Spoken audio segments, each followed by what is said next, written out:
Hey, how you doing? This is Adam Post, publisher of more than 1,000 comic books and marketing expert covering woke panic as Supreme Court seizes massive power from federal government. Let's get into the story. Before we do, please be sure you are subscribed to the channel. Click the bell for notifications. Give me a thumbs up. I really appreciate you guys. This is about the recent Chevron decision from the Supreme Court. It's a historic win for conservative government, which is to say, it stops the woke agenda on levels that we can't even contemplate.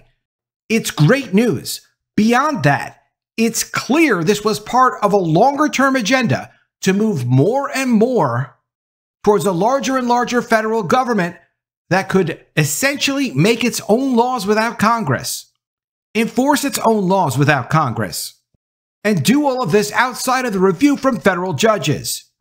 From the Daily Wire, massive conservative win. Supreme Court overrules Chevron deference. And the left is absolutely furious over this, and there's nothing they can do. From Slate, Elena Kagan is horrified by what the Supreme Court just did. You should be too. Yeah, if your agenda was this, you should be horrified. From the Daily Wire, Biden administration influenced transgender medical guidance, then cited it in court as science that couldn't be questioned by red states. So they created their own transgender science secretly and then incorporated that as real science in statements to a court. This is the kind of thing that happens all day long and has been happening for decades. Inside the federal government bureaucracy, they come up with their agenda to take people's individual rights away, to shake down corporations, to abuse their power, and then they force it any way that they can. Prior to this decision, back in January, the same writer at Slate wrote this: the Supreme Court is about to seize way more power from Democratic presidents. Why Democratic presidents? Because it's Democratic presidents that have had political control of the federal bureaucracy, the deep state, the administrative state. Democrats have used Chevron to impose more regulations. And when you say more regulations, these are thousands upon thousands upon thousands of regulations to get their way and to exert their control. Anyone who is in control of issuing these regulations can abuse power in multiple ways, but not anymore, because from now on, a federal judge will decide when there's a dispute. In a massive decision handed down that will limit the power of unelected agencies in the executive branch to interpret laws that Congress had left ambiguous, and a power Democratic administrations have used to impose additional regulations, the Supreme Court ruled 6-3 to overturn the 1984 ruling in Chevron versus Natural Resources Defense Council. Quote, it authorized the massive shift in power from Congress and the courts to the president. Henry Olsen noted of the Chevron decision, most of the administrative agencies subject to Chevron are run by presidential appointments. These officials might have subject matter expertise, but their knowledge does not negate the fact that they make inherently political judgments, which the Constitution envisioned would be made by elected legislators. What is subject matter expertise? That's their big reason as to why the federal government should have unlimited amounts of power and should be able to dictate their agenda through regulations that federal courts would have to defer to, would have to say, okay, you're the expert. We don't know what we're doing here, so you tell us what the statute means. You tell us if you're right or wrong. Literally, the federal bureaucrats could issue these regulations and say, look, we're the experts. You can't judge us, judge. And the federal judges, because of that Supreme Court decision with Chevron in the past, would have to defer to them, would have to agree that they are the authority, not the federal judiciary.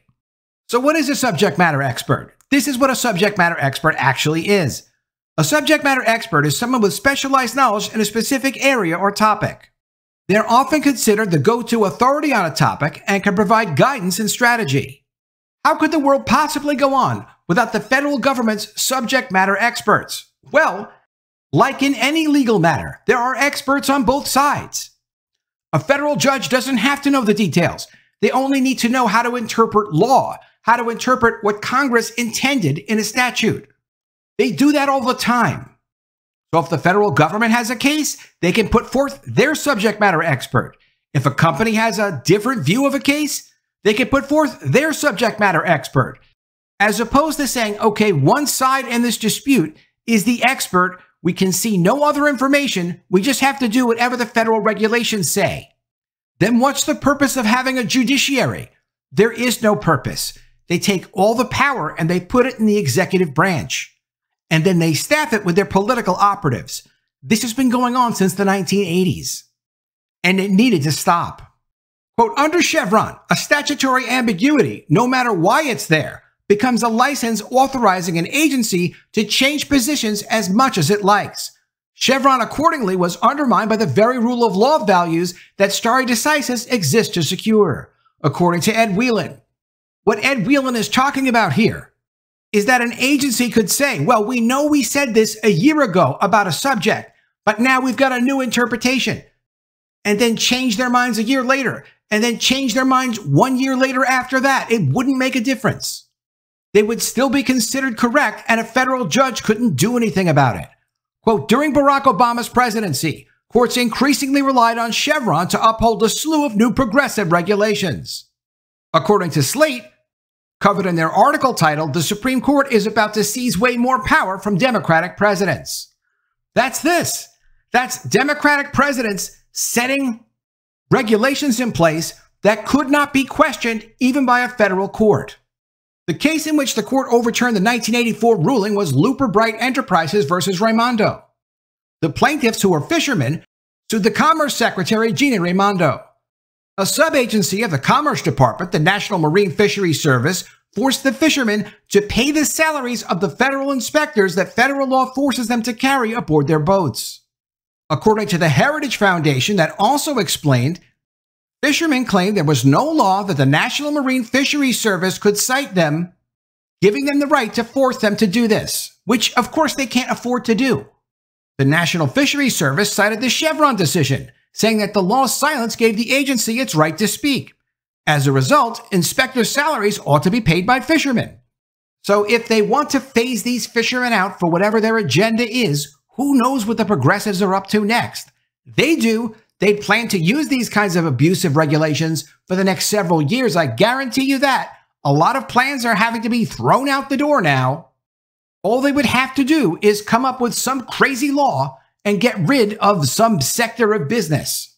The U.S. Court of Appeals for the District of Columbia Circuit ruled for the Fisheries Service.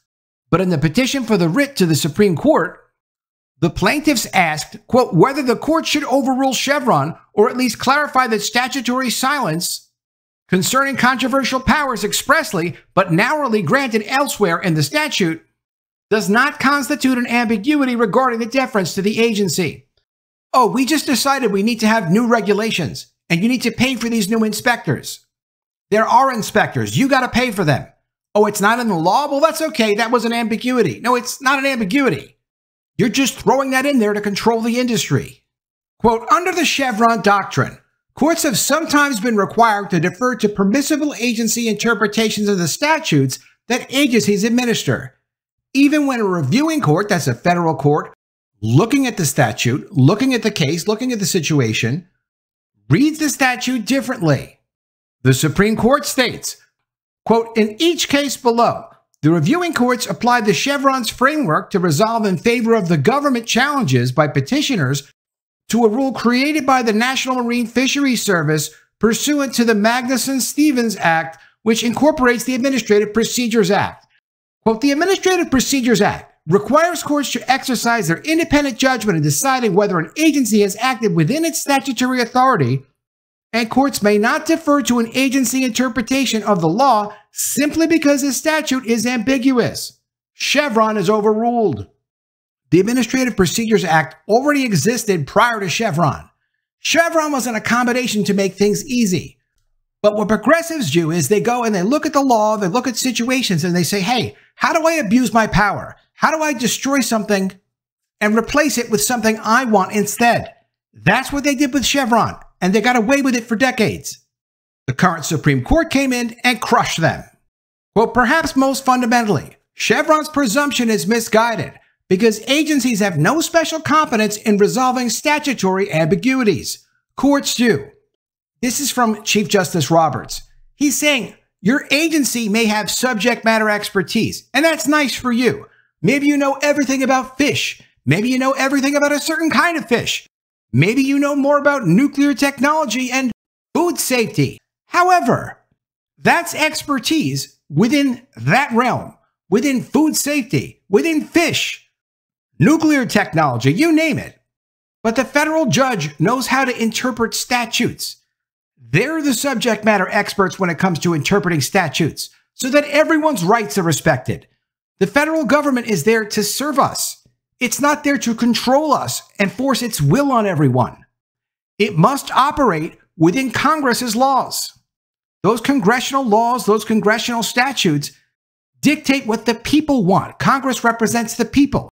The executive branch is just there to help the people get what they want. They execute on the people's laws, and they're just people too.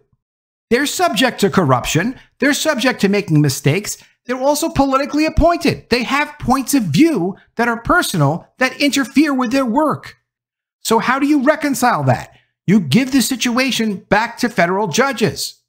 Then federal judges look at the statutes, they look at the actual laws, and decide what's fair.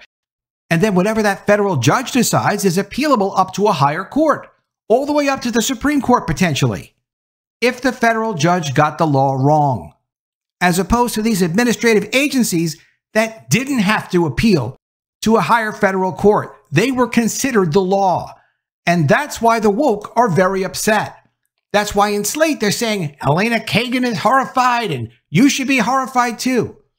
No, you ought not to be horrified unless your plan was to abuse power and take it away from the people, take it away from the Congress and the oversight of the federal judiciary. This is how our system is supposed to work. Justice Roberts continues, the framers anticipated that courts would often confront statutory ambiguities and expected that courts would resolve them by exercising independent legal judgment. Chevron gravely erred in concluding that the inquiry is fundamentally different just because an administrative interpretation is in play. The very point of the traditional tools of statutory construction is to resolve statutory ambiguities.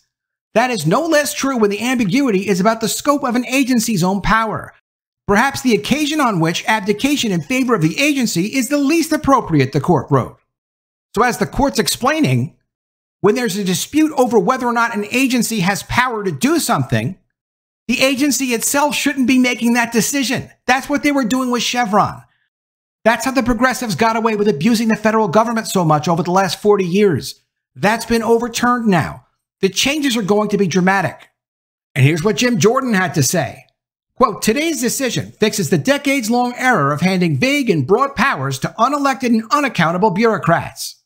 The Supreme Court's decision restores the constitutional power to write the law to where it should be, with the elected representatives of the American people. That's Congress, not a cabal of progressive appointees abusing their power, pushing a political agenda. Let me know what you think of all this in the comments below. Always love to see your ideas. Please be sure you are subscribed to the channel. Click the bell for notifications, give me a thumbs up, and I'll see you again soon with another story. And if I don't see you, I will miss you.